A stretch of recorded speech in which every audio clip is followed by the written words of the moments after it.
Hi friends, welcome to ரிலை 360 tailor. இந்த வீடியோவில் நம்ம என்ன பார்க்க போகிறோம் அப்படின்னா, எனக்கு ரம்ஜானுக்காக நிறைய ஆர்டர் வந்திருக்கு. மற்றபடிக்கு நிறைய ப்ளவுஸுமே இந்த நமக்கு வெயில் பயங்கரமாக இருக்கனால காட்டன் சாரீஸ் நிறைய எடுத்து ப்ளவுஸுமே நிறைய வந்திருக்கு. அது எல்லாத்தையுமே நம்ம தைக்கிறதுக்கு இந்த வாரம் ஃபுல்லாக நம்ம அதுக்கு கொஞ்சம் பிஸியாக தான் இருக்கும். நம்ம அதை எப்படி கரெக்டாக மேனேஜ் பண்ணி தைக்கிறோம் அப்படிங்கிறத இந்த வீடியோவில் இருக்க போது. இந்த சேனலை இப்போ தான் ஃபஸ்ட் டைம் பார்க்குறீங்க அப்படின்னா சப்ஸ்கிரைப் பண்ணிட்டு பாருங்கள். இந்த சேனலில் வர எல்லா வீடியோவும் உங்களுக்கு ரொம்ப யூஸ்ஃபுல்லாக இருக்கும். வாங்க வீடியோக்குள்ளே போகலாம். நான் போன வாரம் வெள்ளிக்கிழமையிலேருந்து தைக்கல. வெள்ளிக்கிழமை மட்டும்தான் தைக்கல, சனிக்கிழமையும் ஞாயிற்றுக்கிழமையும் தைச்சேன். சனிக்கிழமை ஒரு 3 ப்ளவுஸ் தைக்க வேண்டியிருந்துச்சு, அந்த 3 ப்ளவுஸ் தைச்சேன். ஞாயிற்றுக்கிழமை ஒரு 2 ப்ளவுஸ் தான் தைக்க வேண்டியிருந்துச்சு, அந்த 2 ப்ளவுஸையும் தைச்சி முடிச்சு கொடுத்தாச்சு. அமௌண்ட்டு வாங்கிட்டேன். போன மாதம் நான் எவ்வளோ சம்பாதிச்சேன் அப்படிங்கிறத இன்னும் கணக்கு பண்ணிட்டு நான் அடுத்த வீடியோவில் உங்களுக்கு சொல்கிறேன். நீங்கள் போன மந்த் எவ்வளோ ரூபாய் சம்பாதிச்சிங்க, எத்தனை ப்ளவுஸ் தைச்சிங்க அப்படிங்கிறத கீழே கமெண்ட் பண்ணுங்கள். பார்க்கும்போது நானும் தெரிஞ்சுக்கிறேன். அதே மாதிரி இந்த வெயிலுக்காக நிறைய பேர் காட்டன் சாரீ, ப்ளவுஸு, நார்மல் ப்ளவுஸ்லாம் எடுத்து கொடுத்துருப்பாங்க. நிறைய ப்ளவுஸ் ஆர்டரும் வந்திருக்கும். அதே மாதிரி ரம்ஜானுக்குமே ப்ளவுஸ் ஆர்டர் வந்திருக்கும். உங்கள் எத்தனை பேருக்கு ஆர்டர் வந்திருக்கு அப்படிங்கிறத கீழே கமெண்ட் பண்ணுங்கள். எனக்கு ஒரு கிட்டத்தட்ட இப்போ ஒரு 40 ப்ளவுஸ் கிட்டே இருக்குது. இதை நான் ஒரு 10 நாளில் கொடுக்குற மாதிரி, அதாவது 10ஆம் தேதிக்குள்ளே கொடுக்குற மாதிரி நான் பிளான் பண்ணியிருக்கேன். ஒரு நாளைக்கு ஒரு 5 ப்ளவுஸ் 6 ப்ளவுஸ் தைக்கிற மாதிரி நான் பிளான் பண்ணியிருக்கேன். ஞாயிற்றுக்கிழமை இதை எப்போது தைக்க மாட்டேன். அதனால் அதை கழிச்சிட்டு மற்ற நாளில் நம்ம எப்படி தைக்கலாம் அப்படிங்கிற மாதிரி பிளான் பண்ணியிருக்கேன்.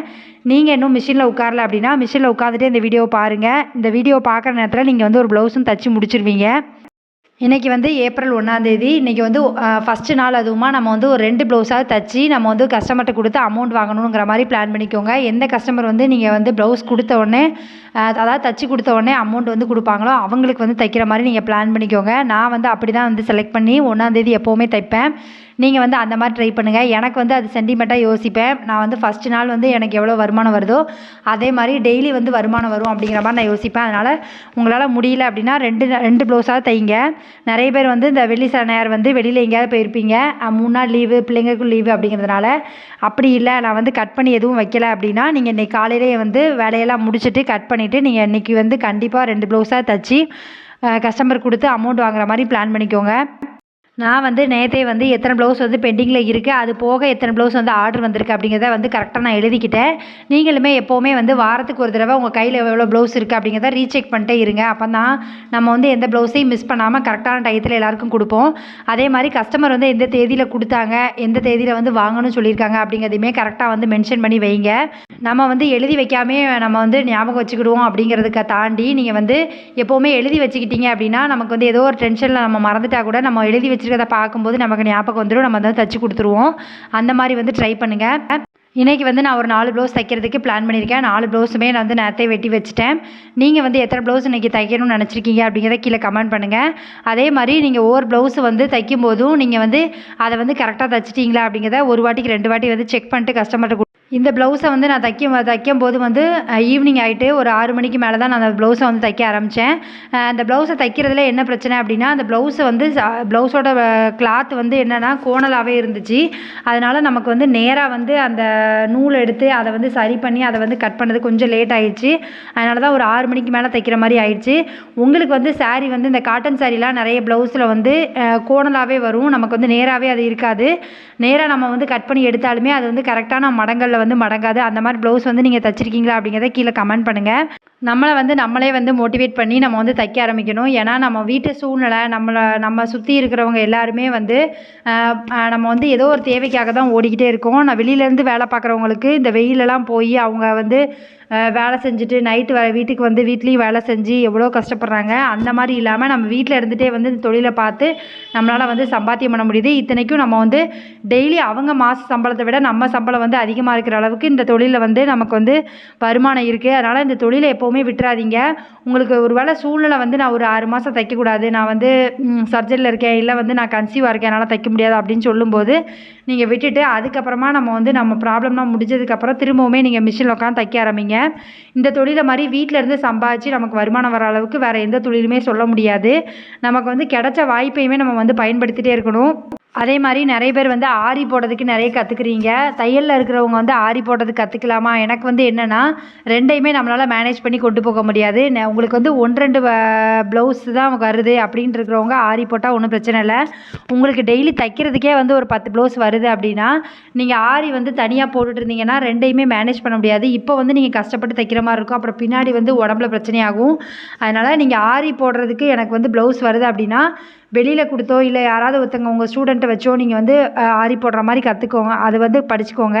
ஏன்னா 2யுமே மேனேஜ் பண்ணி நம்ம வந்து இன்றைக்கி தைக்கும்போது கஷ்டம் இருக்காது.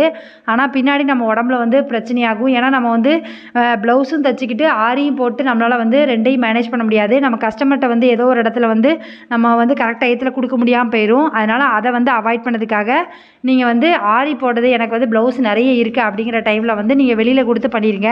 உங்களுக்கு வந்து ப்ளவுஸ் இல்லை, நான் வந்து வீட்டில் ஃப்ரீயாக தான் இருக்கேன், எனக்கு வந்து ஒரு 2 ப்ளவுஸ் 3 ப்ளவுஸ் தான் இருக்குது அப்படின்னா நீங்கள் வீட்டில் வச்சு ஆரி போடுங்க, ஒன்றும் பிரச்சனை இல்லை. நீங்கள் வந்து டெய்லி வந்து ப்ளவுஸ் தைக்கணும்னு நான் வந்து பிளான் பண்ணியிருக்கேன், என்னால் வந்து டெய்லி வந்து தைக்க முடியல அப்படின்னு நினைக்கிறவங்க, டெய்லியுமே காலையில் எழுந்திரிச்ச உடனே என்ன பண்ணுங்கள் அப்படின்னா, நீங்கள் வந்து உங்கள் வேலையை சீக்கிரமாக முடிக்க ட்ரை பண்ணுங்கள். அப்போ வந்து நமக்கு டைம் வந்து நிறைய கிடைக்கும். அப்போ நம்ம சும்மா தானே இருக்கோம் அப்படின்னு போய் மிஷினில் உட்கார தோணும். அதுக்கப்புறமா நம்ம தைக்க தோணும். இந்த மாதிரி சின்ன சின்ன விஷயங்கள் கற்றுக்கிட்டு தான் நம்ம வந்து டெய்லி வந்து தைக்கிற பழக்கத்தை வந்து உண்டு பண்ணணும். ஒரே நாளில் வந்து அதை கற்றுக்கவே முடியாது. நம்ம வந்து போர் அடிக்க கூட செய்யும்.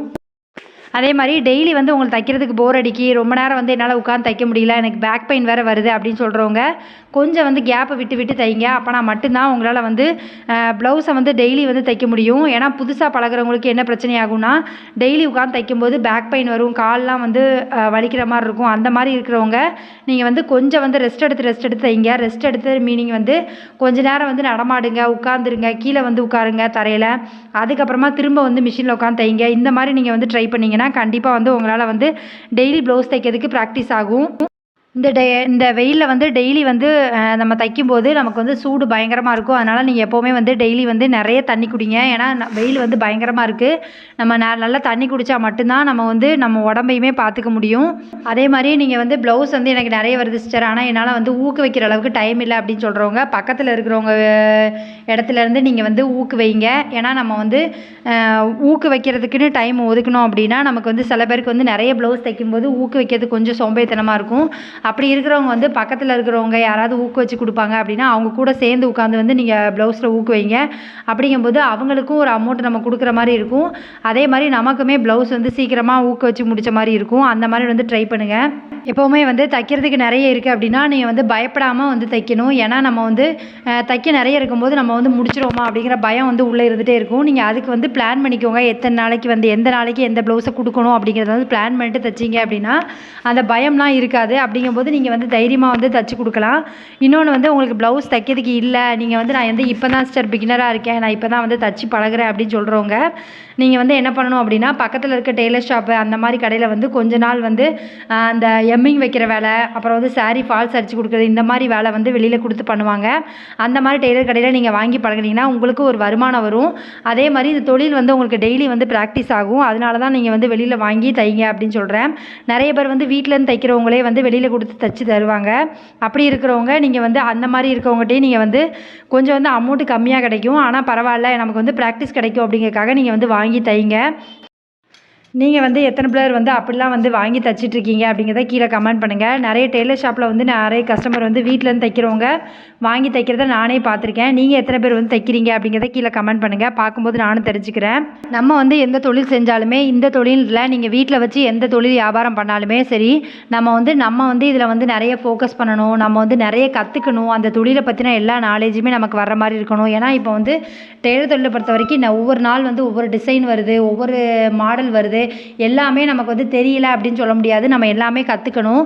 இன்னொன்று வந்து நீங்கள் வந்து எந்த டிசைன் கொடுத்தாலுமே கஸ்டமர் வந்து தைக்கிற மாதிரி நம்மளை வந்து தயார்படுத்திக்கணும். அப்படின்னா நீங்கள் எந்த ப்ளவுஸை கொடுத்தாலுமே நம்ம வந்து அந்த மாடல் வந்து தைச்சி பழகணும்.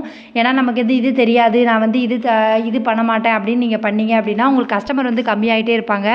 அப்போ வந்து நம்ம இந்த தொழிலில் வந்து முன்னேற முடியாது. நிறைய விஷயம் வந்து கற்றுக்கோங்க, ஒன்றும் தப்பு இல்லை. இந்த தொழிலில் வந்து நிறைய விஷயம் வந்து இன்னுமே கற்றுக்கிட்டே தான் இருக்கணும். எல்லாருக்குமே எல்லாம் தெரியுமா அப்படின்னு கேட்டால் கிடையாது. பெரிய பெரிய டெய்லராக இருக்கவங்களுமே இன்றைக்குமே புதுசாக ஒன்று வந்து கற்றுக்க தான் செய்வாங்க. நம்ம ஒவ்வொரு தப்பாக பண்ணி தான் நம்ம வந்து கரெக்ட் பண்ண முடியும். நம்ம எந்த தொழிலுமே நம்ம வந்து தப்பு பண்ணாமல் எதையுமே கற்றுக்க முடியாது. ஒரு ப்ளவுஸ் வந்து நமக்கு வந்து ஏதோ ஒரு ஆல்ட்ரேஷன் சொல்லிட்டாங்க, இல்லை வந்து இது சரியில்லைன்னு சொல்லிட்டாங்க அப்படிங்கிறதுக்காக டவுன் ஆகி நீங்கள் வந்து ப்ளவுஸ் தைக்கிறதே விடக்கூடாது. நம்ம வந்து எல்லா தொழிலையுமே இந்த மாதிரி விஷயம் இருக்க தான் செய்யும். நம்ம எல்லாமே கற்றுக்கிட்டு தான் நம்ம பண்ணுறோம். ஒன்று ஒன்றா நம்ம வந்து சேஞ்ச் பண்ண நம்ம ப்ளவுஸ் வந்து கரெக்டாக தைச்சி கொடுக்க ஆரம்பிச்சிருவோம். உங்கள் மேலே நின்று நீங்கள் நம்பிக்கை வைங்க. உங்களால் மட்டும்தான் உங்கள் மேலே வந்து நம்பிக்கை வைக்க முடியும். அடுத்தவங்க வந்து நம்பிக்கை வச்சா உங்களுக்கு வந்து தைக்க முடியாது. எத்தனை பேர் வந்து உங்களுக்கு வந்து தைக்க முடியாது, நீங்கள் வந்து தையல்லாம் கற்றுக்க முடியாது அப்படின்னு சொன்னாலும், உங்களுக்கு இன்ட்ரெஸ்ட் இருக்குது அப்படின்னா கண்டிப்பாக வந்து நீங்கள் கற்றுக்கோங்க. உங்களால் கண்டிப்பாக முடியும். நம்ம இன்ட்ரெஸ்ட்டில் கற்றுக்கிட்டால் மட்டும்தான் நம்மளுக்கு இந்த தொழிலில் வந்து நல்லா வந்து சம்பாதிக்கவும் முடியும், நிறைய வந்து கற்றுக்கவும் முடியும். நீங்கள் வந்து அதை வந்து பார்த்துக்கோங்க. இந்த வீடியோ வந்து உங்களுக்கு பிடிச்சிருக்குன்னு நினைக்கிறேன். இந்த வீடியோ உங்களுக்கு பிடிச்சிருக்கு அப்படின்னா லைக் பண்ணுங்கள், கமெண்ட் பண்ணுங்கள், ஷேர் பண்ணுங்கள். இந்த மாதிரி வீடியோ வேணும் அப்படின்னாலும் கீழே கமெண்ட் பண்ணுங்கள். Thank you friends.